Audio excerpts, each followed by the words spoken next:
हेर्नुहोस् त यो सरकारको दादागिरी। ओहो, यो आइएनजिओ र एनजिओले बनाएको सरकार खासै गतिलो चाहिँ हुँदो रहन्छ। ठ्याक्कै केपी ओलीको सरकार र यो सरकारले उस्तै दादागिरी देखाएको छ। ठ्याक्कै केही जो फरक छैन। केपी ओली शर्माले यस्तै गरेका थिए, जनताको आवश्यकता ध्यान नै दिएका थिएनन्। जुन जेनजीले गर्दा सुशीला कार्कीले चाहिँ एउटा प्रधानमन्त्रीको पद पाएकी छिन्, उनले राम्रो काम गर्लिन्, यो जेनजीहरूको भावना अनुसार काम गर्लिन् भनेर यिनीहरूले प्रधानमन्त्री बनाए। तर जेनजीको कुरा नै सुनेकी छैनन् अहिले सुशीला कार्कीले।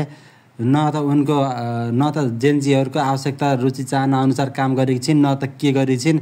सुशीला कार्कीलाई अब राजीनामा दिन दबाब दिनुपर्छ जेनजीहरू मिलेर।